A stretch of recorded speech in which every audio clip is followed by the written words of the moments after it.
내일이 대체 휴가일이라고 합니다.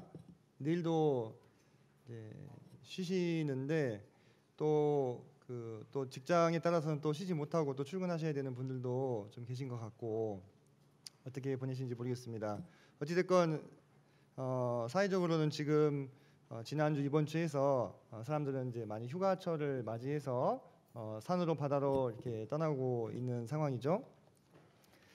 성도님들도 좀 이렇게 휴식을 어떻게 취하시고 계시는지 모르겠습니다.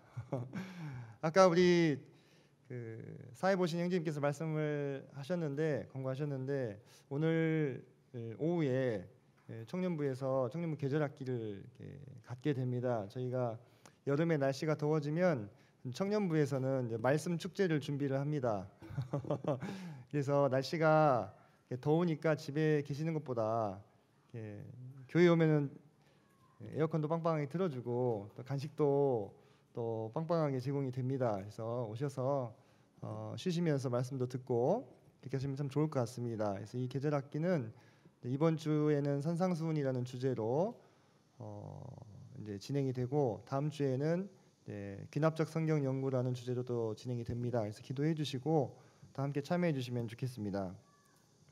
그리고 이제 개인적으로 방금 우리 사회자 형제님께서 서태원 형제님을 소개를 해주셨는데 실은 저의 고향 후배입니다. 네, 아주 까마득한 후배죠.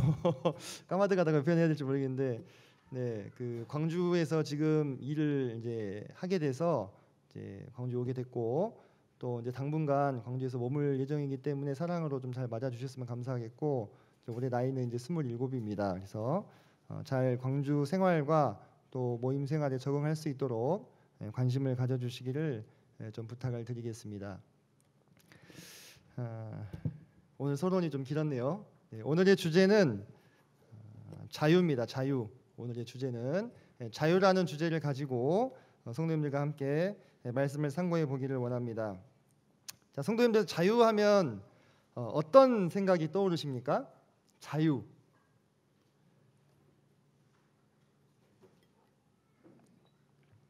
우리가 학교 다닐 때 선생님 말씀 듣는 것만 배웠지 대답하는 걸 안 배워서 그렇습니다. 이거는 다 선생님들 책임입니다. 자유하면 어떤 생각이 떠오르시느냐? 뭐 여러 가지 생각들이 떠오르실 거예요. 네. 고집. 고집이 자유다. 자기의 생각으로. 상당히 심오한 은유입니다. 네. 네. 또 어떤 생각이 있으신가요? 자유. 잡혀 있지 않으신가요? 그러면 우리 조순희 자매님이랑 여경 자매랑은 다 어떻게 되는 겁니까 지금? 네, 잡혀 있지 않으시답니다. 네, 관계가 없으신가? 그러진 않으실 것인데. 네, 벗어나는 거. 네, 벗어나는 거. 정영 자매님은 자유하신가요? 네, 알겠습니다. 네, 우리 세상 사람들도 그래요. 자유하면 뭐 내 마음대로 하는 거, 그죠? 내 마음대로 하는 거. 그다음에 누구 눈치 보지 않는 거. 그다음에 어디 얽매여 있지 않은 거. 이런 것들을 자유라고 이제 생각을 하고 보통의 기원들은 자유하지 않다고 생각을 하시더라고요. 네, 보통의 기원들은 뭐 다 그런 것은 아닐 것입니다. 네, 또 오해가 있으셔서는 안 되는데, 네, 그런데 그래서 우리가 이렇게 보면 대부분의 이 세상 사람들이 생각하는 그 자유의 개념은 그런 거예요. 뭔가 이렇게 매여 있지 않고 내 마음과 생각대로 이렇게 할 수 있는 거. 실제로 고대 그리스인들은 자유의 개념에 대해서 생각할 때 자유라고 하는 것은 곧 발언의 자유를 생각을 했습니다. 발언의 자유. 쉽게 얘기해서 내가 생각한 것을 그대로 말할 수 있는 거. 이것이 자유다 이렇게 생각을 했었어요. 왜냐하면 고대 그리스에서 이제 민주주의가 이렇게 발달을 했지 않습니까? 이제 함께 시민들이 모여서 토론하는 자리에서 다른 어떤 권력자의 눈치를 보지 않고 내 생각을 있는 그대로 말하는 거. 이게 쉽습니까? 어렵습니까? 어렵습니다. 그죠? 사실상 오늘날의 이 현대 사회에서도 쉽지는 않죠. 쉽지 않습니다. 왜냐하면 사람들이 그래요. 자신의 생각을 자유롭게 이야기한다고 하는 것은 그 생각에 대한 책임을 진다는 얘기고 또는 그 생각과 반대되는 생각을 가지고 있는 사람들의 공격이나 견제를 받을 수 있다는 이야기거든요. 그런 것들을 무릅쓰면서까지 공개된 자리에서 자기 생각을 자유롭게 편하게 이야기할 수 있는 사람들이 별로 없습니다. 여러 가지 이제 이유가 있겠지만은 뭐 담력이 이제 부족할 수도 있겠고요. 또는 이제 불필요한 어떤 이제 긴장이나 갈등을 만들고 싶지 않아서 조용히 살고 싶어서 그냥 아무 얘기도 안 하는 그런 경우죠. 이게 이제 주로 동양인들에게 많이 관찰이 되는 모습입니다. 서양인들은 좀 달라요. 그리고 또 우리가 앞서서도 제가 기혼자 이야기를 했는데 우리가 사회에서 맺고 있는 여러 가지 관계들 때문에 또 자유롭지 못하다고 또 느낄 수도 있습니다. 자유롭지 못하다고. 예를 들면 뭐 부부의 관계라든지 또는 부모와 자식의 관계라든지 이런 관계들이 있죠. 또는 친구와의 관계, 또는 스승과 제자의 관계, 또는 사회적인 지위, 이런 것들 때문에 나의 운신이 자유롭지 못한 경우들이 있죠. 그러니까 내가 내 마음대로 행하고 싶지만 좀 이렇게 절제하고 자제하게 되는. 그러니까 이 자유롭지 못하다는 것을 꼭 우리가 부정적인 개념으로만 볼 게 아니라 때로는 내가 속해 있는 어떤 사회, 나랑 관계를 맺고 있는 사람들로 인해서 적절하게 그 자유를 통제하는 것도 포함이 됩니다. 어찌됐건 우리가 그런 관계 때문에도 자유롭지 못한 그런 모습들을 또 볼 수가 있습니다. 그리고 또 사람은 또 그런 성향이 있어요. 되게 자유를 갈망하면서도 또 되게 소속되기를 원하는 마음이 있습니다. 두 가지가 양면성이 있어요. 자유롭고 싶어 하면서도 어딘가에 속하기를 바라는 그 마음, 의존적인 성향. 그래서 그 어떤 공동체나 내가 속한 사회 안에서 평안함과 안정을 느끼기 위해서 스스로 자유를 반납하는 경우도 있습니다. 자유를 포기하는 경우. 그렇죠. 대부분 왜 결혼을 합니까? 자꾸 결혼하면 자유롭지 못하다는 얘기를 하려고 하는 게 아니라 그러한 소속감과 안정 안으로 들어오기 위해서 결혼을 하는 거예요. 그죠? 그래서 누군가는 그렇게 표현했어요. 아름다운 구속이라고. 적절한 표현이죠. 그죠? 아름다운 구속이라고 표현했습니다. 그래서 이런 다양한 어떤 우리가 사람으로서 살아가면서 필요한 관계들로 인해서 나의 자유가 제약이 되는 경우도 있는데 하지만 그 중요한 것은 뭐냐면 우리 사회의 통념이라든지 또는 우리의 어떤 생각보다도 성경이 무엇을 우리에게 말하시는가, 이게 중요하겠죠. 그죠? 성경이 무엇을 말하느냐. 성경은 우리에게 자유에 대해서 어떻게 말씀하고 계시느냐, 또는 성경이 우리가 자유롭지 못한 원인에 대해서 어떻게 말씀하시느냐, 그것을 같이 한번 상고해 보도록 하겠습니다.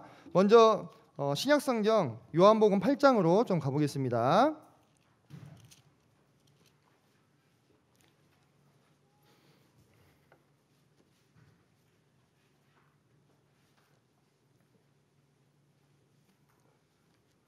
신약성경 159페이지입니다. 제 성경으로 요한복음 8장 31절부터 36절까지 말씀을 교독을 하겠습니다. 31절은 형제님들께서, 32절은 자매님들께서 이렇게 쭉 읽으셔서 36절까지 읽어주시면 좋겠습니다. 자, 형제님들 준비되셨죠? 31절 시작. 그러므로 예수께서 자기를 믿은 유대인들에게 이르시되 너희가 내 말에 거하면 참으로 내 제자가 되고, 그들이 대답하되 우리가 아브라함의 자손이라 남의 종이 된 적이 없거늘 어찌하여 우리가 자유롭게 되리라 하느냐.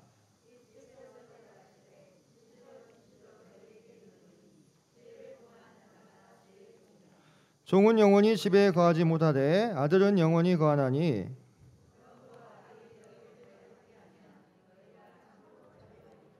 여기 지금 우리가 성경 본문을 보니까 자, 33절에서 유대인들이 이렇게 묻고 있습니다. 우리가 아브라함의 자손이라 남의 종이 된 적이 없거늘 어찌하여 우리가 자유롭게 되리라 하느냐. 그죠? 우리가 남의 종된 일이 없는데 어찌하여 우리가 자유롭게 되리라 하느냐, 이렇게 되묻고 있습니다. 주님께서 진리를 알지니 진리가 너희를 자유케 하리라 이렇게 말씀하시니까 이렇게 되묻고 있어요. 유대인들의 마음 가운데 좀 아리송했던 거죠. 왜? 자유케 된다고 하는 것은 무엇인가에 묶여있던 것이 풀리는 걸 말하는 거죠. 그러니까 자유케 되다라는 것은 무엇을 전제합니까? 어딘가에 얽매여 있는 것, 어딘가에 묶여 있는 것, 속박되어 있는 것을 전제했을 때 자유라는 개념이 성립이 됩니다. 그런데 여기 있는 유대인들에게 주님께서 자유케 될 것이다 이렇게 얘기했을 때 유대인들은 의아했던 것입니다. 우리가 어디에 묶여 있는가? 우리는 자유인인데 오늘의 세상을 살아가고 있는 많은 사람들도 스스로 자유인이라고 생각합니다. 시민이라고 생각하죠. 실제로 바깥에서 사회생활을 하고 있는 많은 사람들이 어떻습니까? 자유롭게 생활합니다. 제가 앞서 여러 가지 예를 좀 들어드렸지만 그럼에도 비교적 우리나라의 국민들은 다 자유를 누리고 있습니다. 그래서 스스로 내가 누구에게 속박되어 있는 일이 없는데 어찌하여 우리가 자유롭게 되리라 하느냐라는 이 질문을 할 수 있는 거예요. 우리도 그렇고요. 근데 여기서 주님께서 뭐라 말씀하시냐면 34절에 죄를 범하는 자마다 죄의 종이라 이렇게 얘기하고 있습니다. 자, 첫 번째로 우리가 속박되는 것이 나옵니다. 무엇에 속박되어 있는 것입니까? 죄에 묶여 있는 거예요. 죄에.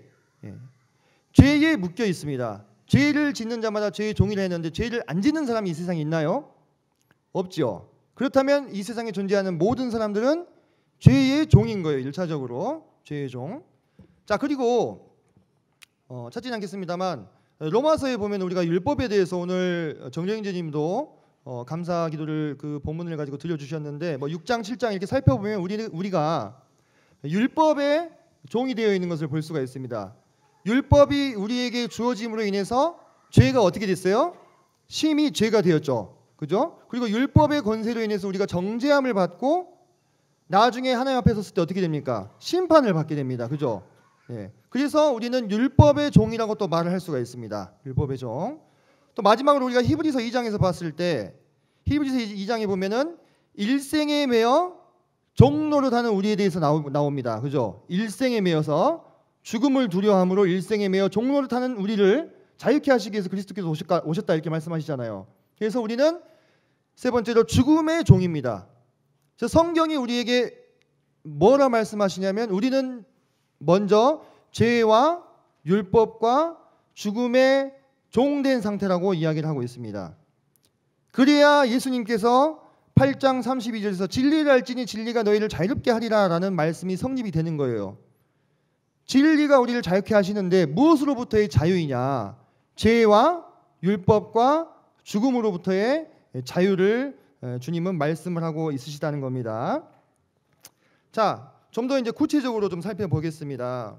우리가 죄의 종이 되었다 했을 때 그 죄가 어디로부터 시작이 되었는가를 먼저 생각을 좀 해볼 필요가 있습니다. 우리가 죄가 어디로부터 처음에 시작이 됐죠? 네, 아담 얘기 나오네요. 그죠? 네, 맞습니다. 에덴 동산에서 아담과 하와가 스스로 하나님이 되려고 한 그 순간부터 죄가 이 세상에 들어오게 됐어요. 한 사람으로 말미암아 죄가 세상에 들어오고 그렇게 말씀하셨죠. 그죠? 아담으로 인해서 죄가 이 세상에 들어온 겁니다. 그리고 그 죄의 본질은 뭐였습니까?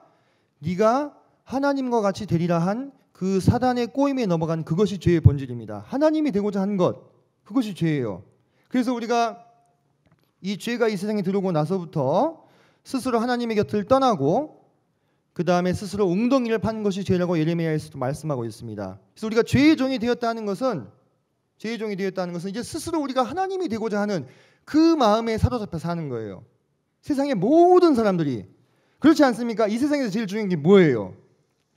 나잖아요, 나. 그죠? 이 현대 문명 사회는 그 어떤 시대보다도 더 나에게 사로잡혀 사는 시대입니다. 나에게. 그 내가 곧 인생의 목적이요 하나님인 것입니다. 그것이 실은 죄의 종된 모습이죠.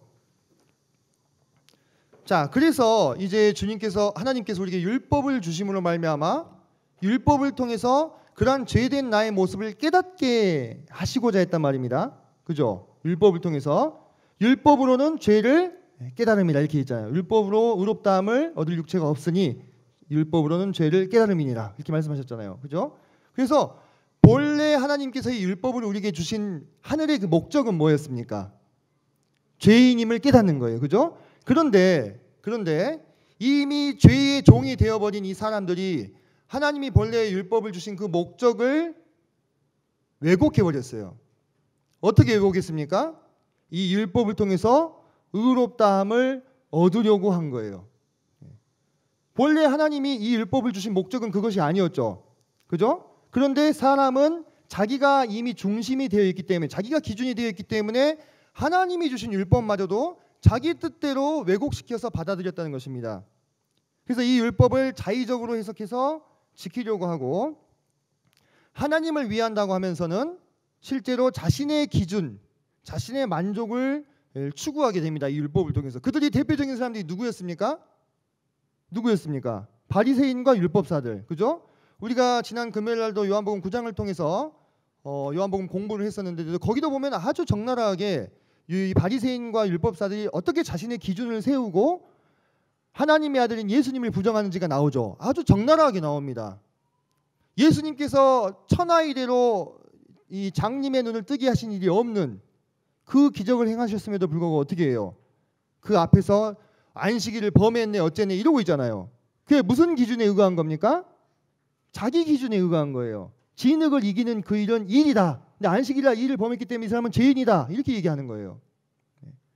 그래서 하나님이 본래 이 율법을 주신, 그래서 우리 이 로마서에서도 보면은 사도 바울이 율법은 본디 목적대로 쓰면 뭐라고 합니까? 선한 것이다 이야기합니다. 그죠? 본디 목적대로 쓰면 선한 거예요, 율법은. 근데 그것을 사람이 자기 뜻대로 왜곡해가지고 이 율법을 통해서 선을 이루어버리고, 근데 그 선도 하나님이 바라시는 선이 아니라 자의적으로 해석해서 자기 기준에 맞춘 선을 추구하려고 하는 것이 사람의 모습입니다.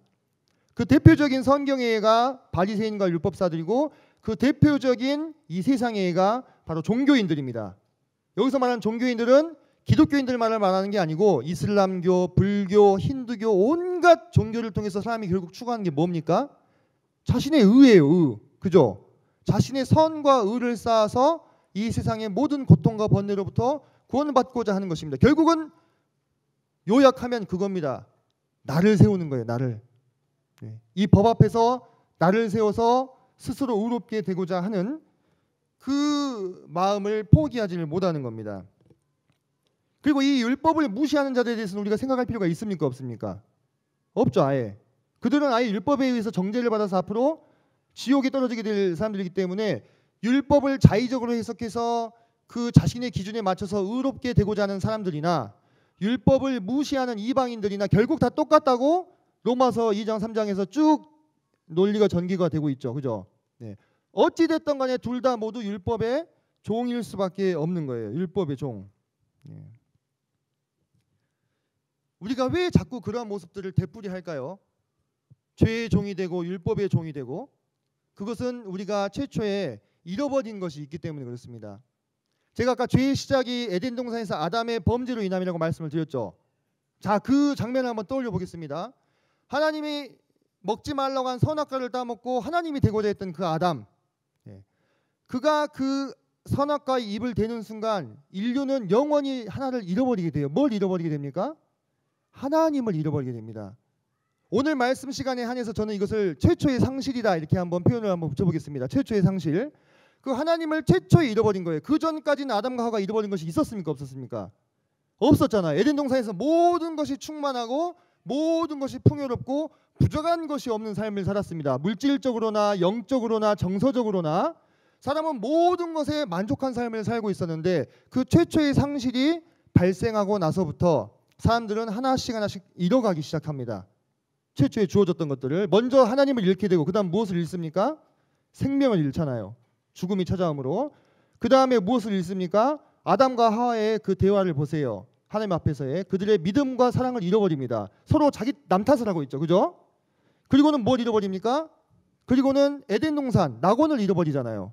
그죠? 그러면서 모든 평안과 화평과 복락과 만족을 다 잃어버리고 껍데기만 남은 모습이 지금 우리 모습인 겁니다. 어떻게 보면은.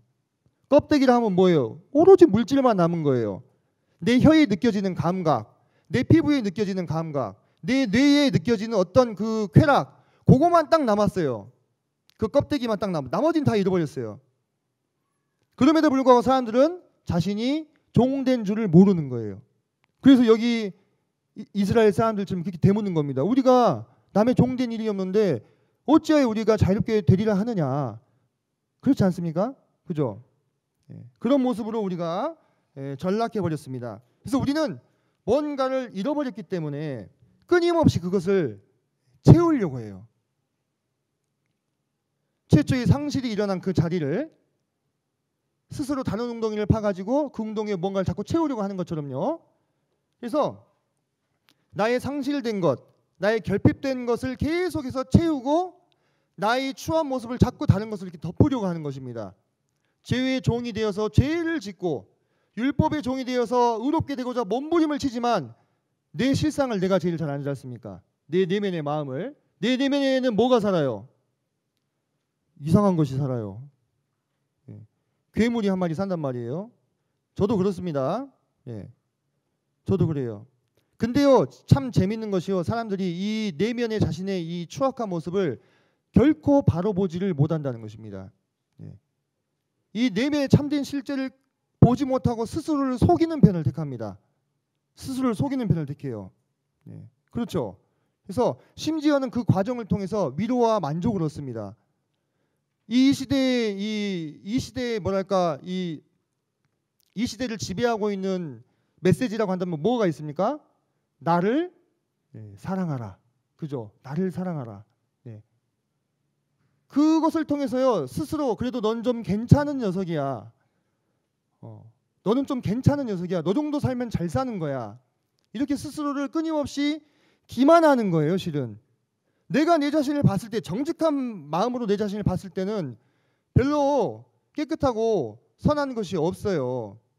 추한 본성만 보인단 말입니다. 근데 그것을 자꾸 왜곡하고 속이고 포장하는 거예요. 그런데 그런 과정들을 통해서 그렇다면 사람이 잘 살아가야 되는데 그렇지를 못하다는 것입니다. 그런 일련의 과정들을 통해서 사람이 더 자유롭게 되기는커녕 점점 더 무엇의 노예가 됩니까? 점점 더 죄의 노예가 되는 거예요. 점점 더 율법의 노예가 됩니다. 점점 더 스스로를 속이기 더 교묘하게 속여요. 그 양심이 결국엔 화해를 맞아가지고 나중에 양심의 가치를 느끼지 못하는 단계까지 나아가게 됩니다. 그래서 이 율법으로부터의 자유, 이것은 스스로를 계속해서 속이고 현실을 부정하고 자기 자신을 위로하는 모든 사슬을 실은 끊어내는 것입니다. 어떻게 이것이 가능하겠습니까? 내가 내 스스로의 모습을 보지 못하는데 어떻게 내 모습을 볼 수 있게 되는 것입니까? 이 어두운 마음 가운데 빛이 비추었을 때만이 이 모습을 있는 그대로 보게 되는 거예요. 여러분들 한번 잘 생각해 보세요. 어떤 방이 있는데 그 방 안에 사자하고 사람하고 같이 있어요. 소리가 안 난다는 가정하에 그냥 불이 꺼져 있으면 그 안에 사자가 있는지 사람이 있는지 또는 어떤 괴물이 있는지 알 수 있습니까? 없습니까? 모르죠. 그죠? 어떤 추한 것이 있는지 귀한 것이 있는지를 모른단 말이에요. 근데 그 안에 무엇이 비쳤을 때 빛이 비추게 되면은 비로소 거기에 무엇이 있는지 뚜렷하게 보이지 않습니까? 그래서 요한복음에서 빛이 어두움에 비치게 된 것입니다. 그죠? 빛이 어두움에 비치게 된 거예요. 그때 주변이 환해졌을 때 그때에 비로소 나의 더러운 실체를, 나의 참된 실제를 마주하게 되는 것입니다. 요한복음 8장 32절을 다시 한번 보겠습니다. 8장 32절 보면은 진리를 알지니 진리가 너희를 자유롭게 하리라 이렇게 얘기했습니다. 자, 여기서 진리를 알지니, 진리가 누구십니까? 예수 그리스도죠. 그죠? 요한복음 1장에 보면 빛이 어두움에 빛이다 이렇게 있어요. 그러니까 여기서 진리를 알지니는 빛이 어두움에 비출지니 이렇게 읽을 수도 있는 것입니다. 빛이 어두움에 비출지니 진리가 너희를 자유롭게 하리라 이렇게 했어요. 자, 진리가 너희를 자유롭게 한다고 했죠. 우리가 우리를 자유롭게 하는 것입니까? 우리가 우리 스스로를 자유롭게 할 수 있습니까? 안 되죠. 여기 보니까 진리가 우리를 자유케 하신다 이렇게 얘기했어요. 우리가 우리를 자유롭게 하는 게 아니라 그 빛이 우리 마음에 비쳤을 때 우리가 계속 왜곡하고 부정하고 기만했던 우리의 참된 모습, 그 죄의 종되고 율법의 종되어서 몸부림치고 있던 그 모습이 적나라하게 드러나고 그때에 비로소 이 진리가 우리를 자유케 해주시는 것입니다. 이 빛 앞으로 나올 때, 예수 그리스도 앞으로 나올 때 우리의 추한 껍질이 다 드러나게 되고 그 결과는 무엇이겠습니까?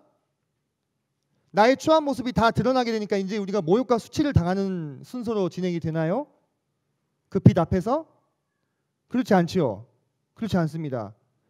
이 빛 앞으로 나와서 우리의 모든 추한 이 껍질을 다 드러내 보이게 됐을 때 그 빛이 우리를 모욕하고 조롱하고 수치심을 느끼게 하는 것이 아니라 그러한 우리의 아주 더러운 껍질들을 다 벗겨내 주신다는 것입니다. 그런데 사람들은 그 두려움이 있어요. 빛 앞에 내 모든 모습이 적나라하게 있는 그대로 드러났을 때 내가 모욕과 수치를 당하지 않을까 하는 두려움이 있기 때문에 어두움이 깨닫지 못하고 어둠 속으로 더 숨게 되는 것입니다.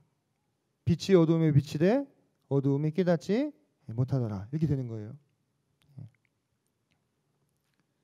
그래서 그 전까지는 최초에 상실된 그 우리 마음속의 빈 공간을 다른 것으로 채우기 위해서 끊임없이 결핍을 느끼고 끊임없이 무언가의 종이 된 것처럼 끌려가던 우리가 이제 진리 앞에서 자유롭게 되고 참된 안식을 누릴 수 있게 되는 것, 그것이 성경이 말하는 자유라고 하는 것입니다.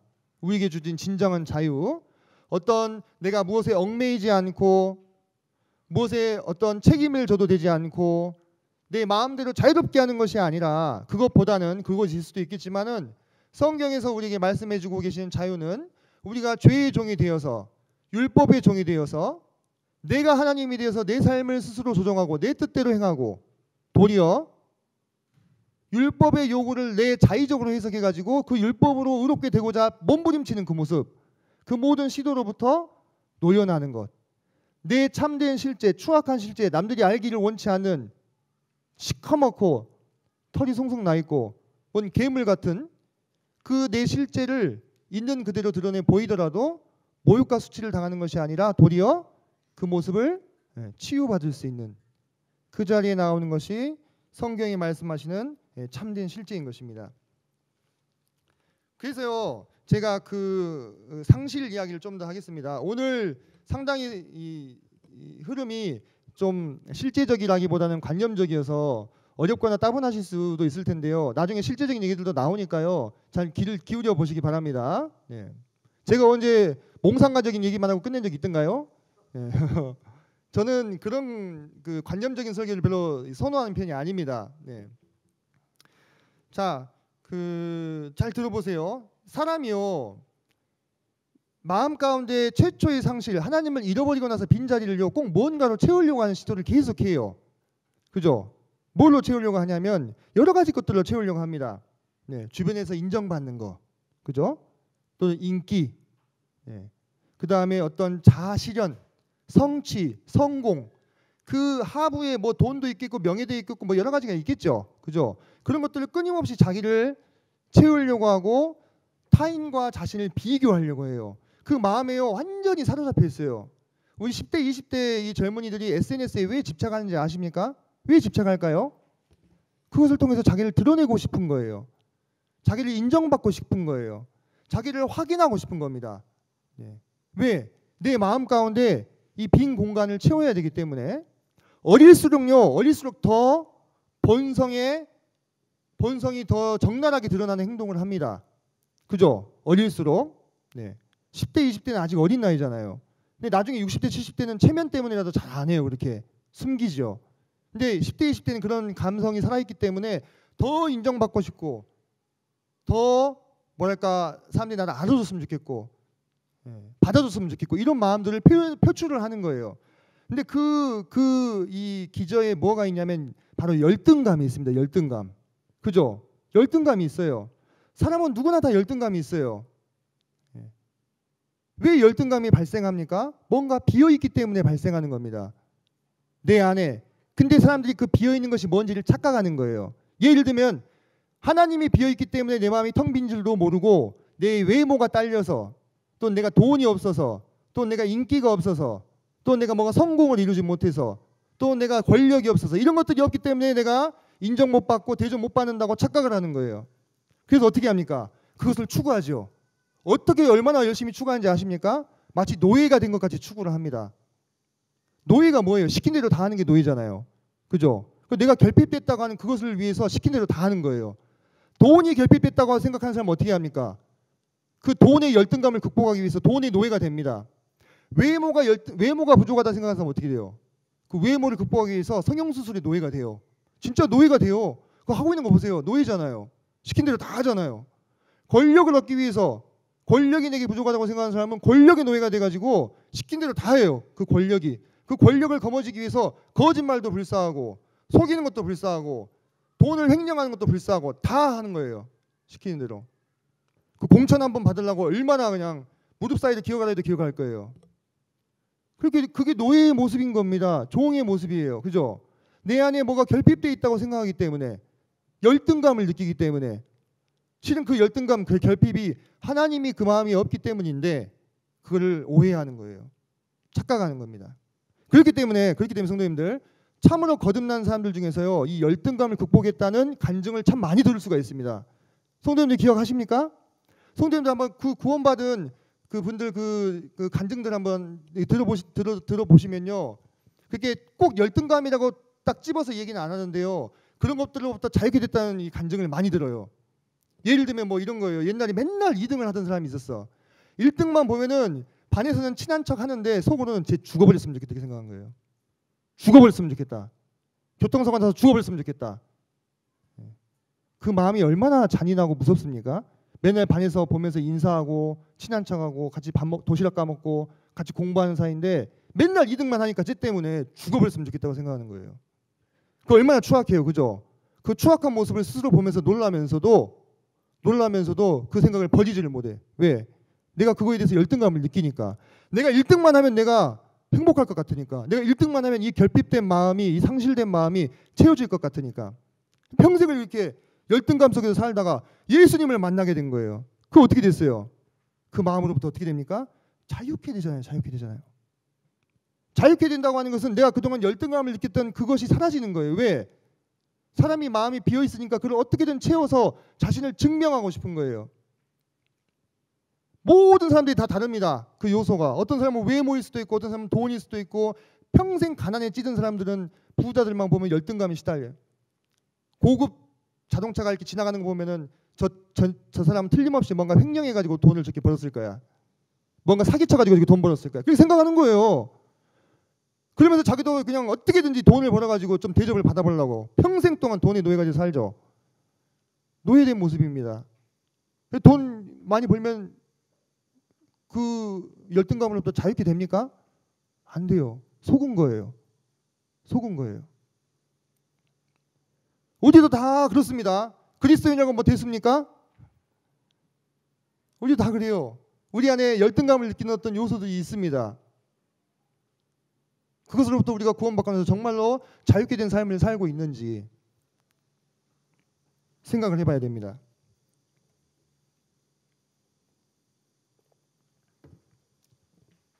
자, 세 번째로 그 죽음의 종에 대해서 제가 말씀을 좀 드렸죠. 자, 사람은 왜 그 죽음의 종이 되었는가?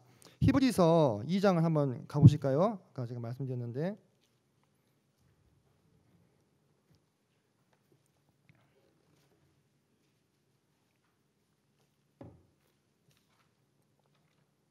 자, 히브리서 2장 14절로 15절, 제 신약성경 354페이지입니다. 보겠습니다. 자녀들은 혈과 육에 속하였음에 그도 또한 같은 모양으로 혈과 육을 함께 지니심은 죽음을 통하여 죽음의 세력을 잡은 자 곧 마귀를 멸하시며 또 죽기를 무서워함으로 한평생 메어 종노릇하는 모든 자들을 놓아주려 하심이니. 왜 사람이 죽음을 두려워합니까? 제가 아까부터 쭉 반복적으로 말씀드리던 그 상실이라는 개념이랑 아주 밀접한 관련이 있습니다. 이 사람은 아담의 범죄 이후로 태어나면서부터 상실된 존재입니다. 하나님이 상실된 존재예요. 그래서 이 세상을 살면서 제가 앞서 말씀드렸던 대로 그 상실감을 채우기 위해서, 그 열등감을 극복하기 위해서 나름대로 삶의 목적을 설정하고 그것을 위해서 질주하는 삶을 살아요. 다르게 표현하면 노예된 삶을 살아요. 그죠? 그런데 죽게 되면 어떻게 되는 거예요? 그 상실된 마음을 채울 수 있는 존재는 자기에게 누구밖에 없어요? 자아밖에 없잖아요. 스스로, 나 자신. 그죠? 내 마음속에 이 상실되어 있는, 잃어버린 것을 채울 수 있는 존재는 나밖에 없다고 믿고 사니까 그 자아가 죽게 되는 이 죽음의 사건은 어떤 사건입니까? 내가 영원히 잃어버려지게 되는 사건이에요. 내가 영원히 사라지는 사건으로 인식이 되는 것입니다. 사람 마음속에서. 그래서 왜 죽기를 무서워하느냐? 그 상실된 마음을 영원토록 간직하고 잃어버려진 채로 살아야 되기 때문에, 그 두려움 때문에 사람들은요 본능적으로 죽음을 두려워합니다. 제가 이렇게 장황하게 설명한 대로 마음속에 생각하지 않더라도 본능적으로 무의식적으로 죽음을 두려워해요. 그래서 죽음 앞에서 모든 걸 내려놓죠. 돈을 내놓으라면 돈을 내놓고, 그죠? 뭐 보석을 내놓으라면 보석을 내놓고 모든 것 다 내려놓잖아요. 그래서 그렇게 죽지 않으려고 발버둥을 치는 겁니다. 그러니까 결국 사람들이요, 이 밖에서 하나님을 알지 못한 사람들이 스스로 자신의 삶의 주인인 것처럼 살지만은 결국 그들은요 스스로에게 가장 종이 되어 있는 모습인 거예요. 그렇지 않습니까? 예. 많은 사람들이 자기가 어딘가에 얽매여 있지 않고 자유롭고 원하는 대로 뜻하는 대로 모든 것을 다 할 수 있는 상태를 자유라고 생각합니다. 그런데 사실 그것은 그 어떤 것에도 얽매여 있지 않다고 하는 그 상황은요 무척이나 역설적이게도 누구에게 가장 강하게 묶여 있는 모습이에요? 자기 자신에게 가장 묶여 있는 모습인 거예요.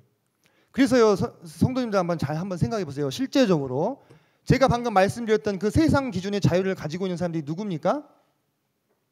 예를 들면 뭐 대기업의 뭐 회장님들, 그죠? 네, 엄청난 금력을 가지고 자기가 원하는 건 다 할 수 있잖아요. 또는 어떤 국회의원들, 그죠? 국회의원이 되셨다가 이제 4년 뒤에 내려놓으신 분이 그런 그 회고를 하시더라고요. 국회의원 돼서 제일 좋은 것은 내가 말한 대로 다 된 거였다, 이거였어요. 네, 엄청난 권력이죠, 그죠? 네. 그런 분들이요 실제적으로 자유한 삶을 삽니까? 아니잖아요, 그죠? 네, 더 지켜야 될 게 많고 더 눈치 봐야 될 게 많고 더 둘러싸인 삶을 살지 않습니까? 세상의 기준대로라면 가장 자유한 삶을 사셔야 되는데 가장 얽매여 있어요. 그것도 자기 자신에게. 네. 오히려 남들에게 매여 있는 분들이 상대적으로 더 자유롭습니다. 가정이나 또는 친척이나 친구들에게 매여 있는 분들은 그래도 그나마 이타적인 삶을 살아요. 그러면서 자신을 어느 정도 내려놓죠. 성경의 요구까지는 아니지만. 그런데 앞서 말씀드린 대로 진리를 알지니 진리가 너희를 자유롭게 하리라 하신 말씀대로 빛이 어두움에 비추었을 때 자신의 적나라한 모습을 드러낸 그 사람들, 예수님을 만난 사람들, 자기 자신에게 얽매여 있는 것이 아니라 예수님께 매이게 된 사람들, 성경의 표현대로라면 자유케 된 사람들은 이제 더 이상 이 죽음에 집착하지 않는 사람이 되는 것입니다. 네. 왜? 세상 사람들은 자신의 이 상실된 마음을 채워줄 수 있는 존재가 자기밖에 없다고 생각하지만 그리스도인들은 나의 이 상실된 마음을 채우시는 분이 누굽니까? 납니까? 아니죠. 예수 그리스도시기 때문에 예수 그리스도께 내 존재가 매여 있어요. 다시 말하면 세상 사람들은 자기의 운명이 자신에게 속해 있다면 우리 그리스도인들은 자기의 운명을 그리스도께로 명의 이전을 시킨 거예요. 네. 이제 우리의 어떤 이 운명은 우리에게 속한 것이 아니라 하나님께 속했음을 인정하는 것입니다. 호적을 파가지고 하나님께 딱 옮겼어요. 그러니까 내가 죽든 또는 살든 크게 상관없는 거예요. 그래서 사도 바울이 뭐라고 고백합니까? 내게 사는 것이 그리스도니 죽는 것도 유익함이다, 이렇게 말씀하잖아요. 이게 참으로 거듭난 사람의 마음속의 자유라는 것입니다. 참으로 거듭난 사람의 마음속의 자유. 사는 것도 죽는 것도 주님께 속한 일이고 주님이 네가 오늘 내 곁으로 와야 되겠다 하면 가는 것이고 네가 좀 더 살아라 하면 사는 것이고 우리 정렬 형제님이 맨날 그래요. 죽는 날이 축제의 날이라고 그러시는데 어쩌면 그 말씀이 맞죠? 그죠? 예. 그게 우리가 죽음의 종된 상태에서 죽음으로부터 자유케 된 사람만 이렇게 얘기할 수 있어요. 아니, 보통의 사람이 봤을 때는 아주 기이한 이야기 아닙니까? 저도 사실 아직도 잘 적응이 안 되는데 살짝 기이할 수 있는데 사실 어떻게 보면 그것이 정말로 죽음으로부터도 자유케 된 사람의 모습이라고 하는 것입니다. 그래서 우리는 죄로부터 율법으로부터 죽음으로부터 이제 온전히 자유케 됐어요. 결론적으로 무엇으로부터 자유케 된 겁니까? 나 자신으로부터 자유케 된 거예요. 나 자신으로부터. 에덴 동산에서 하나님이 되려고 시도했던 그 사람의 자아, 모든 것의 판단의 기준이요, 판단의 주체요, 모든 것의 중심이 되었던 나로부터의 자유인 것입니다. 그리고는 그 자유로움으로 우리는 예수님께 속하게 된 거예요. 그게 원래 맨 처음에 아담과 하와가 창조됐을 때의 그 모습이잖아요. 그죠? 아담과 하와가 최초의 창조함을 받아가지고 에덴 동산에서 아무것도 부족함이 없이 누릴 때 그가 누구에게 속했어요? 이 하나님께 속해 있었지 않습니까? 그죠? 하나님께 속해 있었어요. 자기 자신에게 속하는 것이 아니고, 근데 네가 이것을 먹으면 하나님과 같이 될 것이다 라는 뱀의 꼬임에 빠져가지고 하나님이 되어볼까? 넘어간 거예요. 그때부터 모든 것을 잃게 되었죠. 그렇기 때문에 이것이 회복이 된 모습은 우리가 나로부터 자유케 되어서 더 이상 나를 주인 삼지 않고 내가 중심이 되지 않고 하나님 중심으로 하나님이 주인된 삶을 사는 것이 온전한 자유라고 하는 것입니다. 이 놀라운 선언이 드러난 것이 바로 로마서 8장 1절로 2절입니다. 자, 한번 가보시겠습니다. 신약성경 249페이지입니다.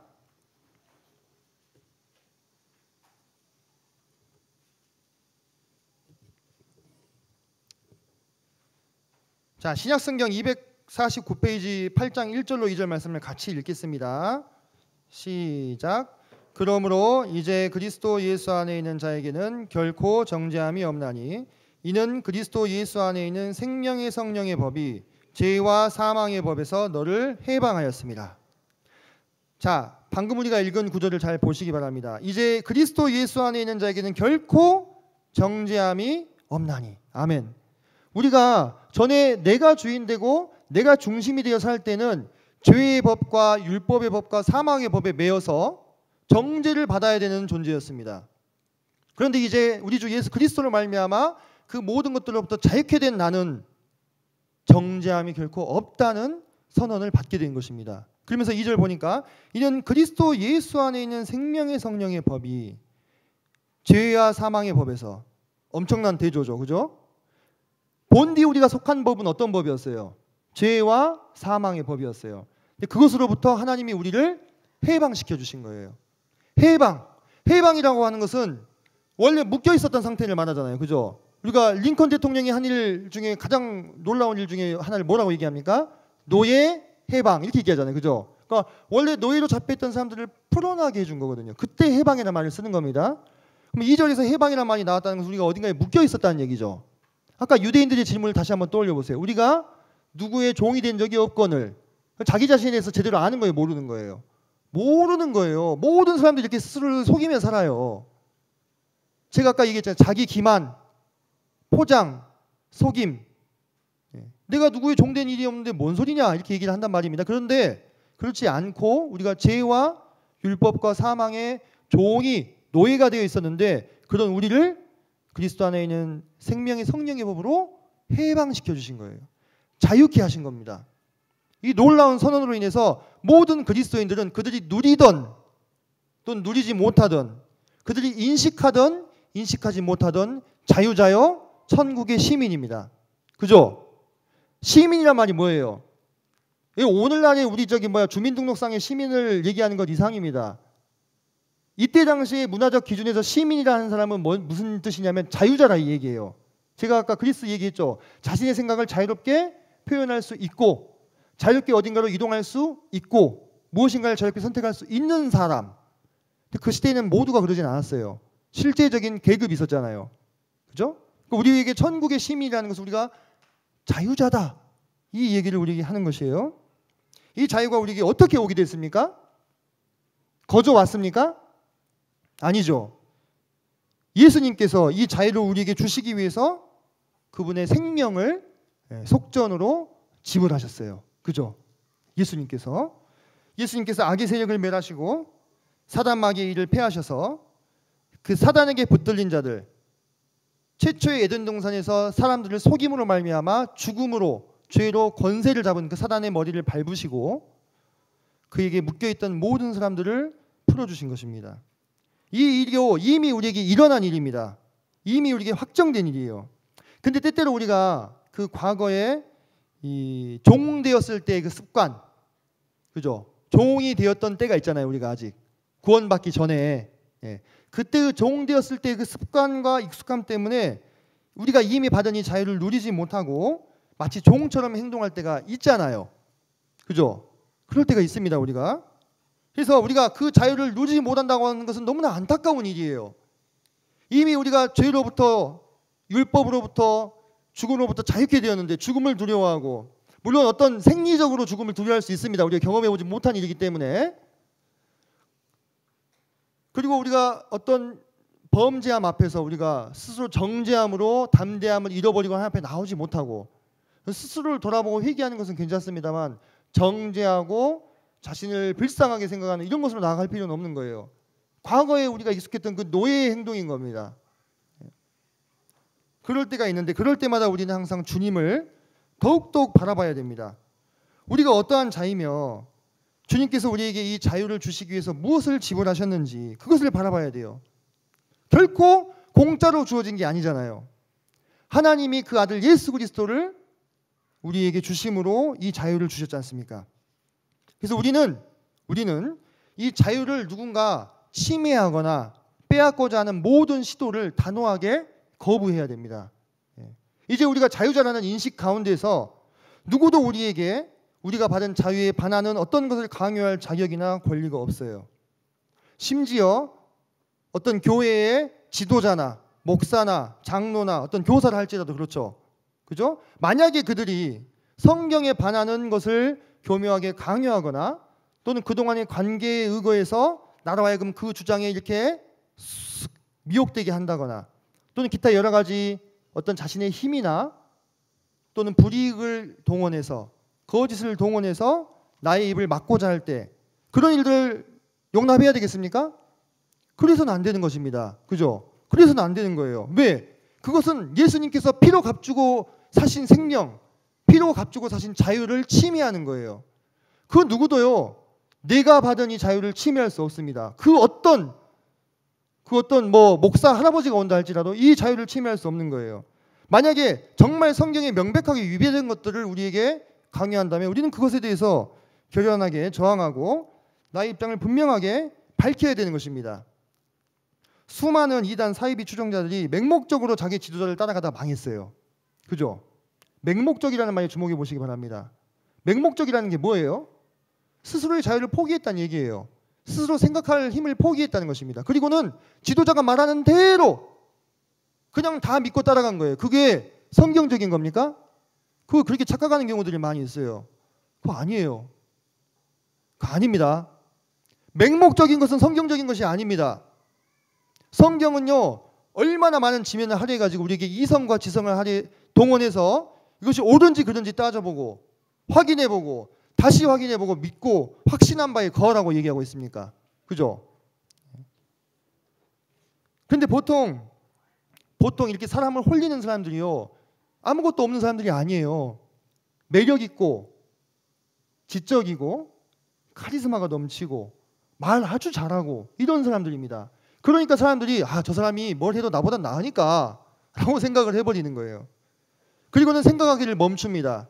하나님이 주신 자유를 반납해버려요, 스스로. 그럴 때 그들이 그 지도자나 또는 교주의 종이 되어가지고 얼마나 할 수 없는 일들을 저질렀냐 이거예요.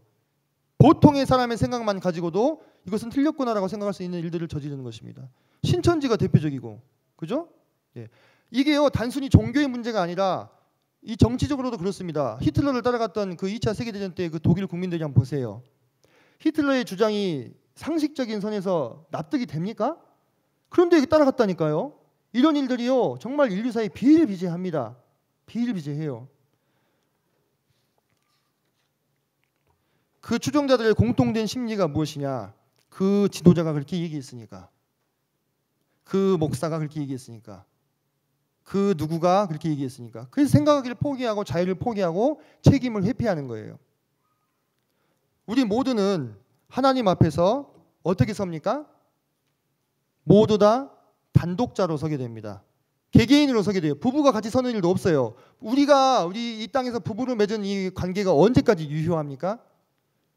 죽기 전까지 유효한 거예요. 그죠? 죽음을 통과하면 어떻게 됩니까? 자유케 되냐고 이미 성경에 말하고 있습니다. 그죠? 우리가 하늘나라 가서도 부부로 사실 거라고 생각하십니까? 그러면 아주 애매한 일이 일어나는 거예요. 이 사두개인들이 지적했던 것처럼 계대 결혼법을 통해서 7형제가 한 이 아내를 취한 경우, 그죠? 아주 애매해지는 겁니다. 기억나시죠? 누구의 아내라고 취해야 됩니까? 그러니까 예수님이 그러시잖아요. 그건 오해한 거라고. 우리가요 하늘나라 들어가게 되면요 더 이상 부부가 아니에요. 우리가 자녀들과 내가 영원토록 부자관계로 사실 거라고 생각하셔서는 안 됩니다. 하나님의 섭리 가운데 이 땅에 찾아오는 순서가 달랐고 통로가 달랐던 거예요. 우리 모두는 하나님 앞에서 정말로 단독자로 서게 되는 것입니다. 이건 참으로 두려운 일이기도 하는 것입니다. 그때 내 옆에서 나에 대해서 이야기해 줄 사람도 나를 의지해주고 내가 의지하고 붙들 사람도 없어요. 하나님과 나 1대1의 관계로 서게 되는 거예요. 그 앞에서 하나님이 내가 너에게 부여한 자유를 가지고 너는 무엇을 하였느냐고 물으실 거예요. 그때 우리가 어떤 대답을 해야 되겠습니까? 하나님이 왜 우리를 자유케 하셨는가? 이거에 우리가 평생 주목해야 되는 것입니다. 오직 선한 일에 힘쓰는 하나님의 참백성이 되게 하시기 위해서. 아니 하나님 저는요 이것도 해야 되고 저것도 해야 되고 이 사람 일도 봐줘야 되고 저 사람 일도 봐줘야 되고 이 가르침도 따라갔어야 됐고 저 가르침도 따라갔어야 하다 보니까 그들의 말을 따라가다 제가 이렇게 됐네요. 이렇게 살았네요. 전혀 하나님께서 그런 말들을 고려해 주시지 않을 것입니다. 내가 너를 자유인으로 시민으로 단독자로 세웠는데 무슨 말을 하고 있는 것이냐. 내가 너에게 생각할 힘을 주고 판단할 판단력을 주고 분별력을 주었는데 그걸 가지고 무엇을 하였느냐. 그렇게 물으시지 않으시겠어요?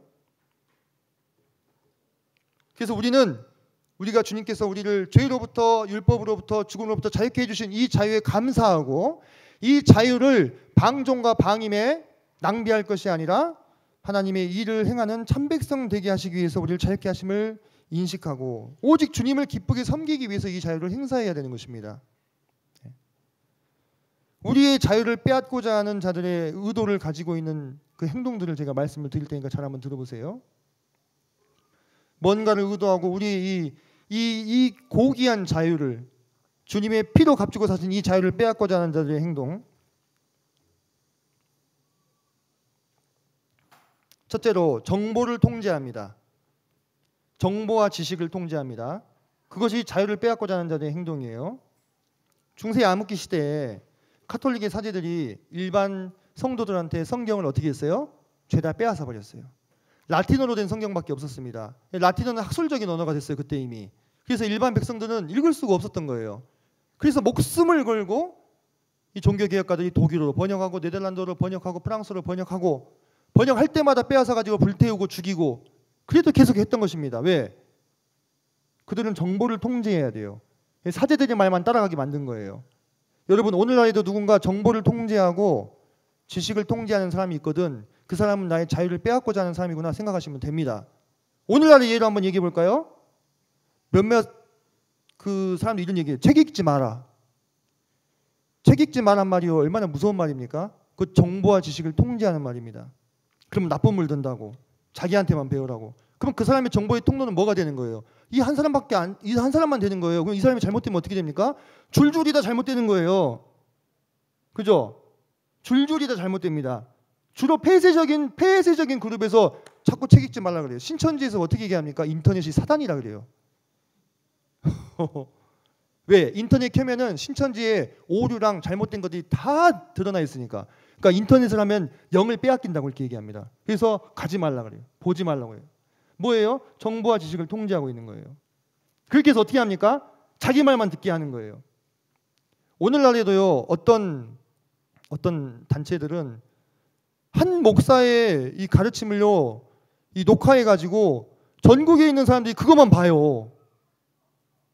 일시에 같은 날 같은 시간에. 그게 뭐 하는 겁니까? 정보를 통제하는 거예요. 생각하고자 하는 힘을 막는 것입니다. 이제는요. 그렇게 하고 싶어도 할 수 없는 시대가 되어버렸습니다. 손바닥으로 하늘을 가릴 수 있어요? 없잖아요. 그죠? 유튜브 보지 말아라. 말이 안 되는 시대가 된 것입니다. 그게 아니에요. 다른 방법을 생각해야 되는 것입니다. 유익한 채널이 무엇인지, 유익한 채널이 없으면 내가 유익한 컨텐츠를 만들어서 올려서 이것을 봐라라고 얘기를 해야지. 보지 마라, 하지 마라, 듣지 마라. 정보와 지식을 통제하는 것이고 자유를 빼앗는 것입니다. 제일 무서운 철학이 뭔지 아십니까? 책 한 권 읽고 만든 철학이 제일 무서운 철학이에요. 예. 두 번째로 언로를 막습니다. 언로가 뭡니까? 말의 통로를 막는 것입니다. 그리고 통제합니다. 지금 중국이 시진핑을 중심으로 이 독재 체제를 강화했죠. 사실상 종신 이 독재를 할 수 있는 길들을 다 열어놨습니다. 지금 법을 바꿔가지고. 근데 중국이 뭘 먼저 하신지 아십니까? 관영 매체들을 통제했어요. 언론을 통제해가지고 이 정부의 입장만 계속 내보내게 한 것입니다. 언론을 막았죠. 우리나라는 어떻습니까? 한번 생각해 보시기 바랍니다. 그래서 이 지배자 또는 지도자의 관점과 견해만을 송출하게 해요. 여러 의견을 두루 듣지 못하게 막습니다. 또는 듣지 않습니다. 의사결정권자들에게 통하는 이 언론을 통제해버립니다. 어떤 한 사람이 또는 어떤 한 단체가. 성도님들 그 지록위마라는 사자성 아십니까? 지록위마. 사슴을 보고 말이라고 한다. 그 진시황 아시죠? 진시황의 뒤를 이어서 황제가 된 사람이 호해라는 아주 어리석은 황제가 있었는데 그 호해가 유일하게 이 믿는 이 신하가 조고라는 사람이었습니다. 조고, 환관 조고. 청사의 길이 남는 이 간신입니다. 이 환관 조고가 어떻게 정사를 운영했냐면 이 호해라는 황제는 정사에 관심이 없었어요. 맨날 이 궁녀들이랑 그냥 놀고 먹고 자고 이렇게만 하는 거예요. 그리고 모든 일이 환관 조고에게 맡긴 거예요. 그러니까 문무 대신들이 황제에게 보고를 드려야 되는데 누구를 통해야 되는 거예요? 환관 조고를 통해야 되는 거예요. 이게 근데 얼마나 무섭냐면 이 사람이 이렇게 이야기를 해도 조고가 다르게 이야기하면 어떻게 되는 거예요? 다르게 가는 거예요. 그러니까 이 문무 대신들의 이 운명이 이 환관 조고의 세치혀에 딱 달려 있는 겁니다. 어떻게 됐습니까? 언로가 통제돼 있죠. 이 환관 조고의 의도에 따라서 달라지는 겁니다. 지도자들은 의견을 넓게 들어야 됩니다. 넓게 통로를 일부러 만들어야 돼요. 안 그러면은 곡해돼요. 정보가. 그래서 이 조고가 하루는 황제를 모시고 이 황궁을 거니는데 앞에 사슴을 한 마리 세워놨어요. 사슴을. 그리고 문무 대신들이 뒤를 따르겠죠. 근데 이 조고가 어떻게 하는지 아십니까? 앞에 보는 사슴을 보고 황제 폐하 저것이 말이지요? 이렇게 얘기했어요. 그러니까는 호해가 아무리 봐도 뭐예요 그거는? 사슴이잖아요. 아니 황관 지금 그거 지금 뭐 제정신이요? 이거 사슴 아니요? 이렇게 했어요. 그랬더니 호해가 이 조고가 어떻게 했을까요? 뒤에 따르는 대신들에게 물어본 거예요. 무무 대신들 이게 사슴입니까? 말입니까? 그들이 뭐라고 대답했을까요? 다 말이라고 한 거예요. 거기서 사슴이라면 어떻게 되는 거예요? 잡아 죽이는 거예요. 그죠? 죽는 거예요. 그러니까는 자기가 죽을지 두려우니까 환관 조고의 뻔한 거짓말도 그게 말입니까? 사슴이지 말을 못 하는 겁니다. 죽을까 봐. 그러니까 호해가 내가 좀 정신이 이상해졌나? 생각하고 더 정사를 조고에게만 맡긴 거예요. 내가 이게 술도 많이 마시고 맨날 여자만 하다 보니까 이게 정신이 이상해졌나 보다 하고 스스로 자기 죽을 길을 팠죠. 그래서 언로를 막는 것 이것이 이 자유를 빼앗는 이 길입니다. 그리고 반대자들을 제거하거나 입을 다물게 하는 것 이것이 자유를 빼앗는 길입니다. 셋째로 옳고 그름의 잣대가 아니라 진영 논리로 상황을 판단하는 것 이것이 우리의 자유를 빼앗습니다. 이런 거예요. 내 편이 한 말은 다 맞고 남의 편이 한 말은 다 틀리다. 이게 진영 논리입니다. 우리가 말씀을 분별할 때 기준이 뭡니까? 말씀이죠. 말씀을 분별하는 기준은 말씀인 겁니다. 말씀을 분별할 때 내가 친한 형제가 말한 말씀은 맞고 내가 안 친한 형제가 말한 말씀은 틀린 겁니까? 그렇게 되면 안 되는 겁니다. 그게 진영 논리예요. 이런 것도 있습니다. 모임은 다 맞고 교파는 틀리다. 맞습니까? 아니에요. 모임에서 나온 책은 다 맞고 교파에서 나온 책은 틀리다. 이거는 전형적으로 진영 논리에 의거해서 상황을 판단하는 것입니다. 이렇게 돼서는 안 됩니다. 이것이 우리의 자유를 빼앗는 것입니다. 나랑 친한 사람의 실수는 그럴 수도 있지. 나랑 안 친한 사람의 실수는 어떻게 그럴 수 있어? 사실 지금 집권 여당이 그러고 있어요. 제가 지금 그 비판해서는 안 되지만 죄송합니다. 갑자기 나와버렸는데 그렇게 진영 논리의 상황을 판단하게 되면은 옳고 그름의 기준이 진리에 있지 않고 누구 편이냐에 있는 거예요. 그러면은 사람들이 옳고 그름을 진리에서 찾지 않고 어느 선을 타야 되는지, 어느 라인을 타야 되는지 눈치를 보게 되는 거예요. 그러면 우리의 자유는 신속하게 사라지게 됩니다. 아주 신속하게 사라지게 되는 거예요. 이런 행동들이 우리의 자유를 빼앗게 될 때 어떤 폐단이 나타나게 되겠습니까? 우리가 주님께 받은 그 자유, 주님이 목숨을 버리셔서 우리에게 주신 그 자유, 그것이 침해를 당하게 되고 우리가 우리의 복음을, 우리의 말을, 우리의 목소리를 있는 그대로 낼 수 없게 되는 것입니다. 지금 차별금지법이 위반이 되고 그런다고 하는데 그러한 일들이 정치적인 것입니까? 제가 이런 이야기들을 강단에서 하는 것이 정치적인 지금 입장입니까? 이건 우리의 자유와 관련이 있는 이야기입니다. 그렇죠? 우리의 자유와 관련이 있는 거예요. 우리의 언론을 막고 우리의 정보를 통제하고 우리의 마땅한 권리를 침해하는 이 일들에 대해서 우리가 침묵하고 좌시하면 결국 미래에 우리는 피눈물을 흘리면서 후회하게 될 날이 찾아올 수도 있다는 것입니다.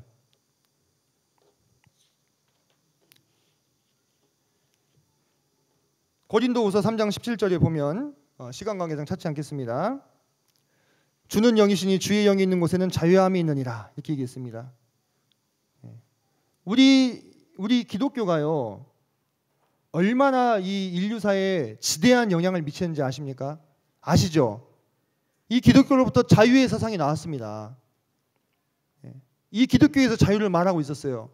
그래서 온갖 계급과 이 불의한 것들이 철폐가 되고 많은 이들이 자유케 되고 노예가 해방이 되고 그런 일들이 일어나게 되었어요. 주의 영이 있는 곳엔 자유가 있기 때문에 주님께서 에덴 동산에서 아담과 하와를 만드셨을 적에 차별하셨어요? 아니시잖아요. 그죠?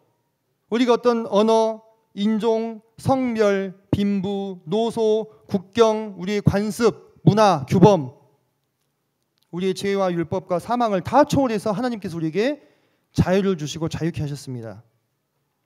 궁극적으로 나로부터 자유케 하셔서 주님께 속하게 해주셨어요.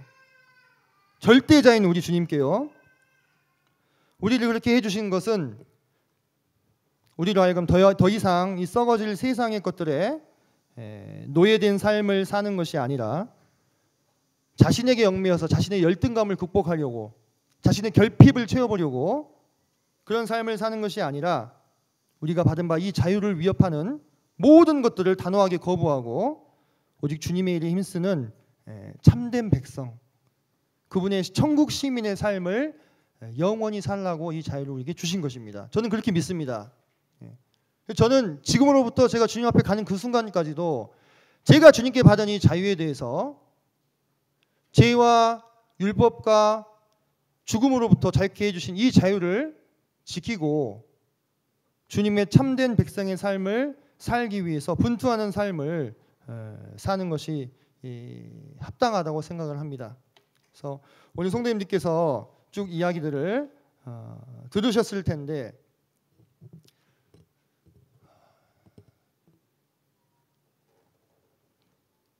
잘 분별을 하시고 또 강단의 말씀을 위해서 기도해 주시는 성도님들이 많이 계신 것에 대해서 감사를 또 드리고요. 어떤 내용들은 예민할 수 있고 또 성도님들이 어떤 분별이나 생각과 다르실 수 있다는 것을 인정을 합니다. 하지만 일단 기본적으로 강단에서 선포된 말씀에 대해서는 저 때문이 아니라 그 기도하신 성도님들을 위해서라도 권위를 두시고 생각해 보시고 또 개인적으로 교제하기를 원하신 분들은 저에게 연락을 주시거나 또는 교제를 청해 주시면 감사하겠습니다. 모쪼록 오늘 말씀을 통해서 성도님의 마음 가운데 영적인 유익이 있으셨기를 바랍니다. 이상으로 말씀 마치겠습니다. 감사합니다.